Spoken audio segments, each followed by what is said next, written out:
Akka mooltaan kabajamtoota hordoftoota keenya oduu sa'aatii kanaaf qabnu isinitti himna.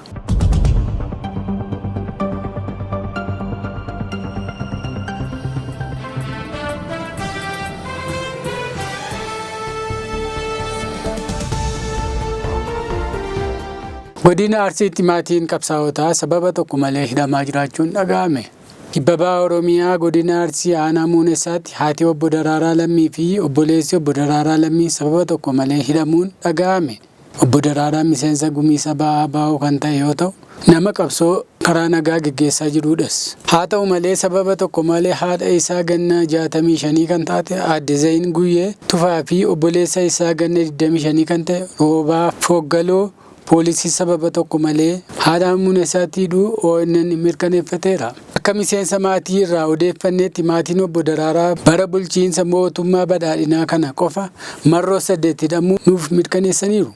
Maatiin kun ajaja mana murtiin hidhaman moo akkamiin qabaman jennee yoo gaafannu lakki ajaja mana murtii otoo hin taane kaadireetu poolisii qabatee dhufee maatii kana mana hidhaatti geesse jechuun yaada isaanii nuuf laataniiru. Maatiin kun amma ammaatti mana murtiitti dhiyaatanii yakki isaaniitiin hidhaman maal akka ta'e hin baramnes jechuun yaada isaanii nuuf kennaniiru. Dhimma kana karaa qaama mootummaa deebii argachuuf yaalii nuti goone amma ammaatti nuuf hin milkoofne.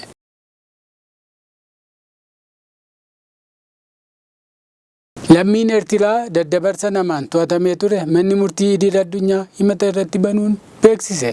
Manni murtii Neezerlaandis lammii Eertiraa daddabarsa suukanneessaa godaantota baha Afrikaa keessaa harka qaba jedhame irratti himata banee dhaggeeffachuu jalqabe. Abbaan alangaa Neezerlaandis nama lammii Eertiraa godaantota Afrikaa bahaa haala suukanneessaa ta'e gara Awurooppaatti geessu keessatti hirmaachuun Liibiyaa keessatti maatii isaanii maallaqa guddaa gaafachuun himatame irratti himata banuun gabaafame. Himatamaan Tawaldee Goyitoom Amaanu'eel Waliid jedhamuun beekamu bara 2022 Itoophiyaarraa dabarfamee kan kenname yoo ta'u, yakka wal fakkaataan murtiin itti murtaa'ee ture. Abbaan alangaa dhimmi kun dhaddacha seeraan alaa namoota daddabarsuun Neezerlaanditti geeffame keessaa isa guddaa ta'uu ibse.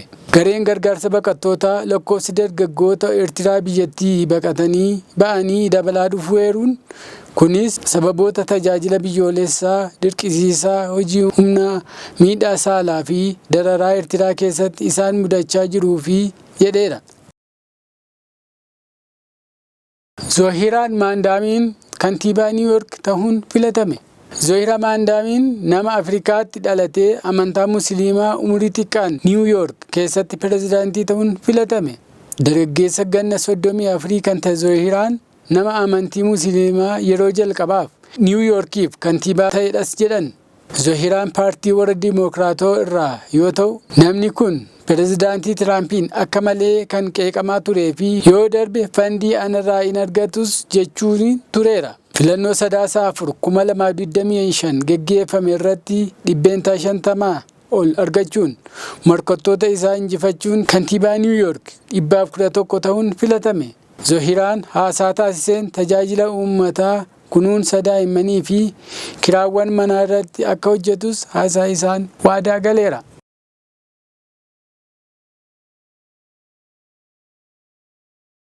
Oduu keenya xumuraatiin balaa xiyyaara fe'umsaa Ameerikaatti mudateen lubbuun namoota 7 darbe.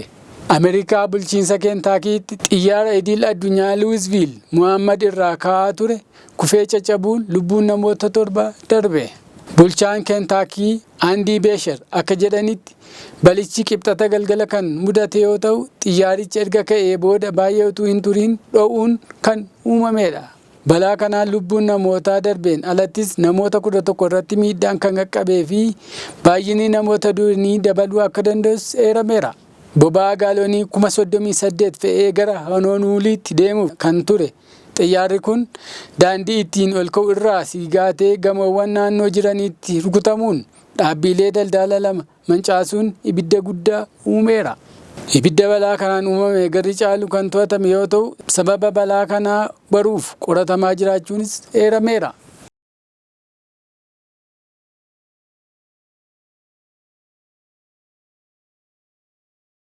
Egaan kabajamtoota hordoftoota keenya oduu sa'aatii kanaa qabnu kanuma turtii gaarii qabaadhaa.